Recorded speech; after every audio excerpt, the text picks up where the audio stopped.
You know what it is, baby. It's your homie J Yakes, the motherfucking doper. Shout outs to Crystal Clear Imagery Productions on the films. You're gonna take a minute out with me, jam for a second. Let's go. I first started rapping around 12, 13. I started piecing together bars from different artists and trying to fit that over beats that were already rapped over, and it was just a whole mess. And then grade 3, we got introduced into haikus and different forms of poetry, and that's when I just started being able to distinguish and write my own rhymes. And obviously it wasn't anything to do with what I'm rapping about now, but it was rhymes, and I fit that over beats and music, which in my sense is rap. So I've been rapping since like 12, 13, but I've been going hard, producing in studios, recording in studios, and having all my music mixed like that since like 14, 15, so it's been a minute. Who else in my family raps? No one really in my family, in my remote family, but in the KWC family, you obviously know about Swift G, Toxic, Marley Mack. My brother was the main inspiration that got me into music, but with having a lot of other things to deal with in life, you gotta focus with what gets you the most cash. So I respect that. At the end of the day, without my family pushing me to get to where I am today and following my dreams and telling me not to do this and to do what I believe is right, is what got me here today. So, like I said, pretty much anything that I wanted to push my mind to, they said that, okay, Jake, go ahead and do that. When it was basketball, it was basketball. When it was art, it was art. Now when it's music all the time. I just finished that college. I got a lot on my plate right now. My family understands that, and they help me out when I need that to be able to get everything done. So when all these shows and all these releases and everything, fans thank me, but at the same time, thank everyone that's supporting me to be able to have the drive to get all this stuff out. Salute. Right now, my musical inspirations are probably still the same ones that they've been for a long time. We're talking like Neil Young, we're talking like Papoose, we're talking like Big L. But right now, my main musical inspirations will have to be, I'd probably go with no one that's even really rapping right now. I'd probably say Noah Gunderson is a big inspiration to me lyrically right now. Nirvana is a huge inspiration to me right now. I'm really on my nostalgic tip with those. And Foo Fighters, I've been jamming a lot lately a lot now too. I don't really listen to rap. You listen to too much rap, you get too bogged down and you start sounding like everybody else. You gotta listen to a fresh sound to be able to make fresh music. I don't know, I think everybody listens to embarrassing songs. Everybody catches himself in their car or listening to a commercial and they're like la la la la, singing along to some whack song that they don't really support. Good music is good music. If you're feared to listen to somebody by the way that they dress or if their sexuality or if they have pink hair or whatever it is, then you're judging them. You're not judging their music. You should judge music by what the music is and not by what the person does. If the music makes you feel it, then you feel it. Don't worry about who made it. Ontario, Toronto, Canada area? You probably say ACC. Realistically, I'd love to do a show at the Opera House this year. Any venue, 500, 600 plus. Anything really big. I love those big crowds. I love being able to look out. And you can't see anything but just heads and a couple of cell phones lit up in the back room trying to get a good camera shot or something like that. But anywhere in the world, I would want to do a Coachella, or I would want to do, definitely want to do a show at Madison Square Garden. I would like to tour with Peter Jackson. Kind of stupid question if you really ask, but man's doing it the biggest in Canada. He's got outlets for these artists, and if you shine, you shine. If you're around real sharks and you're swimming with sharks, and that means that you've evolved from the pond doc, you know what I mean? And I'm trying to show that I can swim with sharks, so if I get a big tour with him, touring across Canada, going to the West Coast, going to the East Coast, and I'm opening up for those stages and I'm showing my worth after those guys take the stage, that's kind of the show and prove that I need to have this year coming up. I need to prove my worth. I've got the songs, I've got everything that I need to back it. I just got to prove my worth. So Peter Jackson would definitely be the main artist that I want to open up for Canada. If we're talking about the whole world, I love to open up for somebody who's just really, really musically inclined, but also loves to have a good time. So I'd probably end up having to say Yellow Wolf would be the number one answer for that one, just because everyone says his live set's absolutely nuts. You know that dude likes to drink, you know that dude likes to party, you know he likes good women. So it's pretty much J Yakes on the money right there. It'd take me a minute to think of all of them, to be honest. but there's been a decent bit. The shows that stand out to me the most would be I just did the Machine Gun Kelly tour, the Raging Reindeer Part 2 tour that hit Hamilton, Club 77 on the 23rd. That was like 700 people plus. That was a crazy venue. It was really big for me to come out. All the old school fans from back in the day knew that I would be in the building that night, expecting me to be there, expecting me to shut it down, which was really big. A lot of big shows we just did this year. I just brought in Joell Ortiz on the Yahweh Nation tour. That was through Peter Jackson as well too. That was a big show in Hamilton. Joell Ortiz actually told PJ that it was the best date on the tour. So for me, that was huge for me for recollection. We also did the Joey Badass, the whole Beast Coast tour. That was a sold out show as well too. Shout outs to Luki and shout outs to Neil Golden from Trilateral Entertainment for him making that work out with me. We did Smith & Wesson, Cocoa Brothers, Underachievers, Sean Price, Styles P, Chic Loosh, Carl, Belly Wolf, Mia Martina. Oh man, like there's more. I know there's more. Mad Child. I'm forgetting. Follow me on Twitter at Jakes915. You'll see all the flyers. You'll see all the show information. I just do so much work. It's hard to keep track of it. Play the spoons. That's about it though. Nah, I'm playing.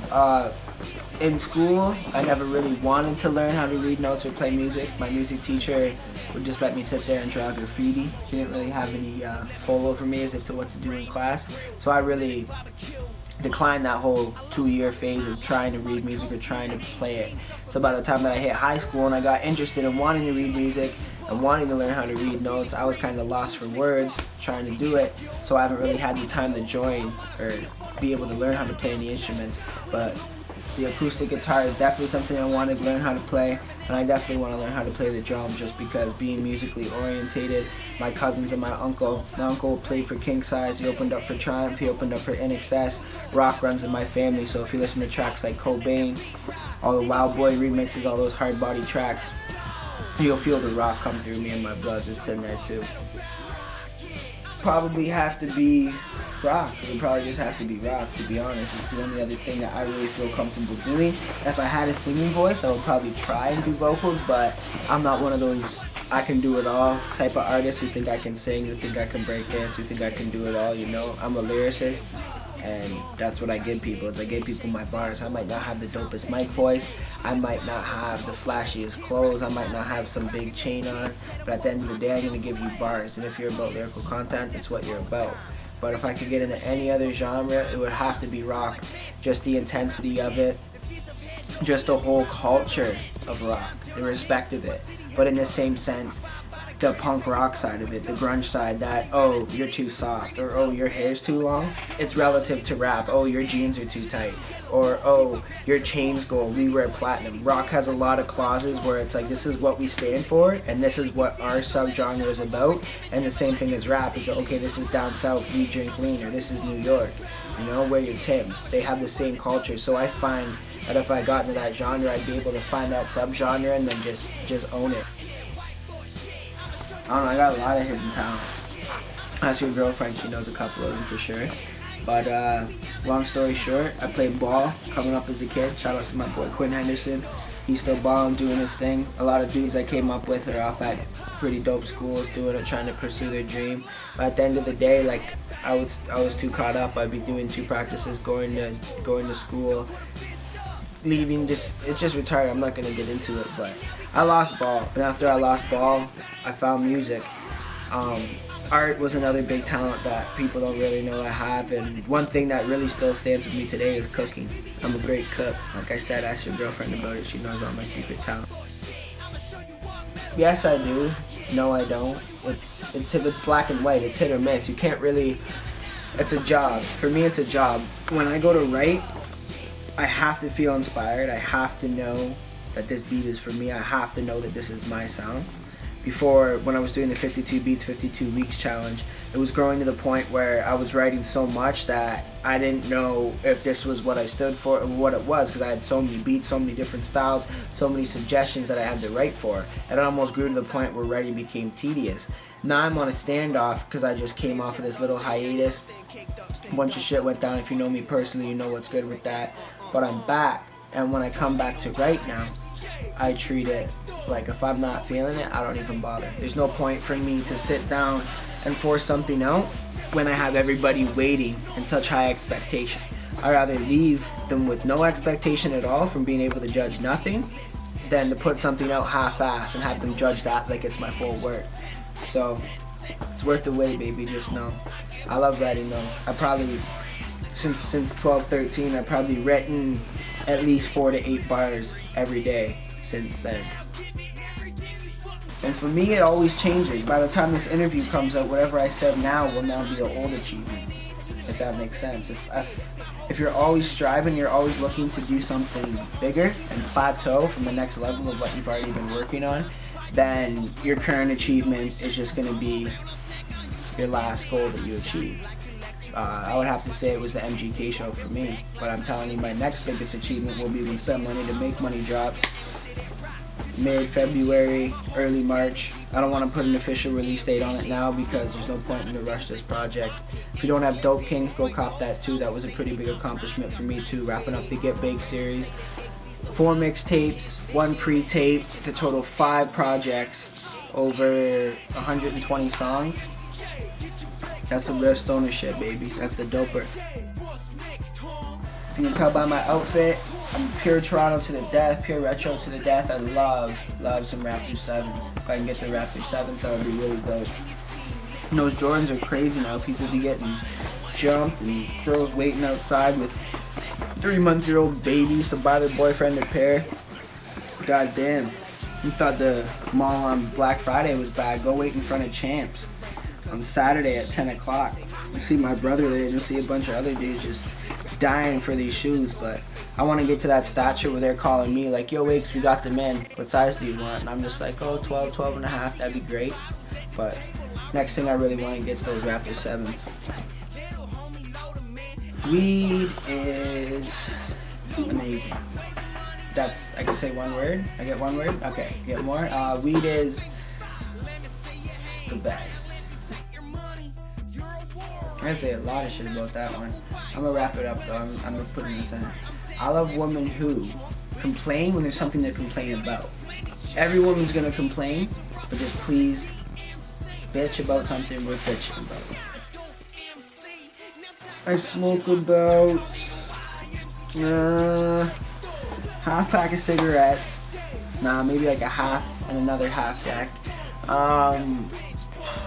At least a half quad. And probably like a chunk of hash or a chunk of sand a day. It's dark and hell is hot, DMX. But no, it was like My Flesh, My Blood. I don't know, I can't remember the exact title of the album, but I'll tell you the exact cover of it. All white backdrop. He's coming out of the pool of blood. He's got both of his hands out. He's looking into the air screaming. That whole CD was just straight fire. I was my second birthday. I beat the shit out of my whole birthday party. I put that CD on, I put on Bring Your Whole Crew, and I started just laying kids out. Next thing you know, all these kids are getting picked up for my birthday party, and my mom got all pissed off, and I said, I don't give a shit. I got my DMX playing, I got my cake, I'm good. It would have to be Teenage Mutant motherfucking Ninja Turtles. Why? Because it's OG. If you got anything wrong with the Teenage Mutant Ninja Turtles, you're fucked. Straight up. That's the realest shit out. Before we wrap this up, I just want to make a big shout out to everyone riding with me through this whole journey. It's been 6 years now steadily making this music, and to me it feels like every year is just kind of the repetitive of the same thing. I oblige you, I appreciate you. Any of the new fans I've met from these different shows, please come up, say what up to me. I'm here for the music, I'm here for you. Come support. At the end of the day, I ain't stopping. I ain't going nowhere. Y'all should know that. I may take a break, but when I come back 10 times stronger, of 100 times more plans, and 1,000 times more strength to come and kill this shit for y'all. So look out for it. Spend Money to Make Money featuring Nizzle, Brett Williams, 3D, Free Up Flip Rouchie the Dog. Hope you come home soon, homie. Shoutouts to everyone that I've been fucking with lately. Swift G, Toxic, Marley Mac, the whole KWC family, everybody in Steel City, everybody in Canada, everybody over in the States. Shoutouts to my homie 3D. Keep holding it down. Shoutouts to my homie DJ BK Storm. Keep holding it down. Shoutouts Crystal Clear Imagery Productions. Keep holding it down. And like I always say, what up? Get the fuck down. It's JX, baby. Dope. It's the doper, doper. Hey yo, they say that time waits for no man, so I ain't waiting on you. I'ma hustle up like Nipsey, then duck the boys and blow. I took a break to collect myself, dreams I ain't rushing through, but so many tasks to get unorganized, like what's the first to do? Hold up, let me think about it. Go and check my interviews. I got a list of shit I'm promoting. These sponsors blessing my crew. On the indie ground so they recognize every time we step on through. I got a gang of bitches, got a gang of G's, then the dopers follow too. Fuck hopping on, I built mine. Fuck helping yours, got my shine. Gotta watch for Christmas cause you must have missed it. Homie, this is my time. All this work I put in, all this dirt that I've done, all the ones that I've lost, all the ones that's gone. All the moments I missed from deadlines or quote us. When I said that I'm gonna make it, you thinking they didn't quote us? Hold up, I think you need to catch up. 11 tapes, 300 songs. Homie, get your rep up. I ain't stepping up to you kids, so whoever wanna step up, go let them feel a little sick. I'll play doctor, do the checkup, sex us, and then these bitches wanna cuff it. Take a break to take it in. I'll take a break so I can puff this. Doper. What?